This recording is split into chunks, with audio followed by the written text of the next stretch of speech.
नमस्ते। Regional flavours में आपका स्वागत है। जब आपके पास समय की कमी हो या फिर कद्दू की सब्जी और दाल खा खा के बोर हो गए हो तो आप हमारे यहाँ की ये बहुत ही फेमस रेसिपी ट्राई कर सकते हैं। ये ना सिर्फ आपको एक अलग स्वाद देगा बल्कि आपका टाइम भी बचाएगा। इस वीडियो में आगे बढ़ने से पहले अगर आप चैनल पे नए हैं तो चैनल को सब्सक्राइब कीजिए।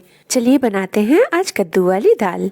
इसके लिए हम सबसे पहले लेंगे 1 कप चना दाल और इसमें लगभग 2 कप पानी डालकर इसे अच्छी तरह से धुल लेंगे।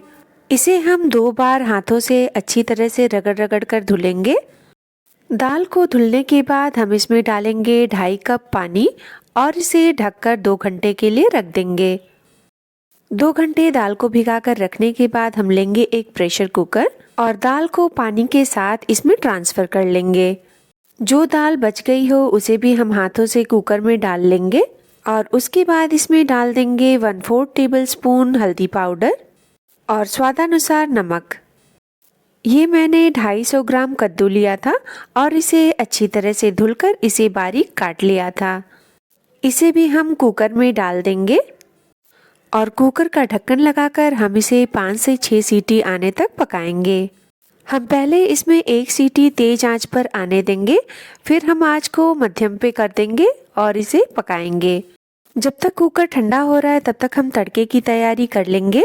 इसके लिए हम लेंगे 6 से 7 लहसुन की कलियां बारीक कटी हुई, 2 हरी मिर्च कटी हुई, 1 मध्यम आकार का टमाटर, 1 मध्यम आकार की प्याज बारीक कटी हुई और 1 इंच अदरक का टुकड़ा घिसा हुआ।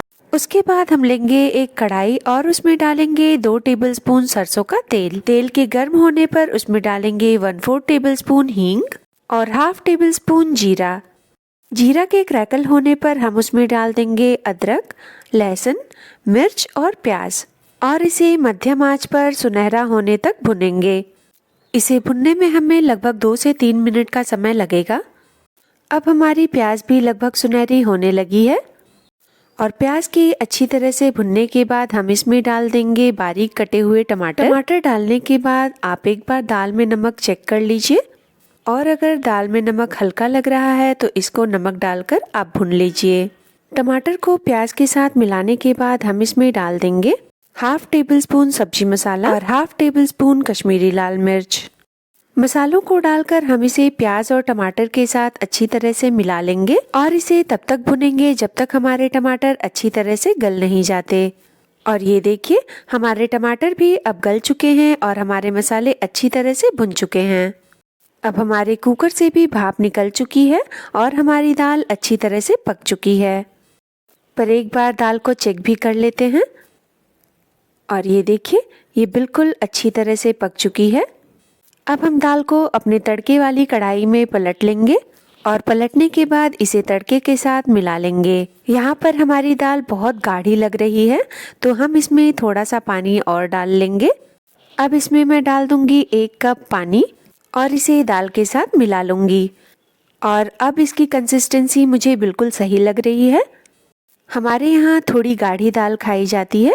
अगर आपको पतली दाल पसंद है तो आप इसमें आधा कप पानी और मिला लीजिए। क्योंकि हमने इसमें थोड़ा पानी और मिलाया है तो हम इसका नमक चेक कर लेंगे और स्वादानुसार नमक और डाल देंगे और नमक को दाल में मिलाकर हम इसमें एक उबाल आने देंगे ताकि नमक इसमें अच्छी तरह से घुल जाए। और उसके बाद हम इसमें डाल देंगे बारीक कटी हुई हरी धनिया और धनिया को भी हम दाल के साथ अच्छी तरह से मिला लेंगे। और ये लीजिए हमारी कद्दू वाली दाल बनकर तैयार है। अब हम गैस को बंद कर देंगे और इसे गर्मा गर्म जीरा राइस के साथ सर्व करेंगे। अगर वीडियो अच्छी लगी हो तो वीडियो को लाइक कीजिए, चैनल को सब्सक्राइब कीजिए और बेल आइकन दबाना बिल्कुल मत भूलिए ताकि फ्यूचर वीडियोस की नोटिफिकेशन आपको मिलती रहे। इस वीडियो को अपने दोस्तों में शेयर करना ना भूलें। अपना और अपने परिवार का ध्यान रखें। आपसे मिलते हैं हम अगली वीडियो में।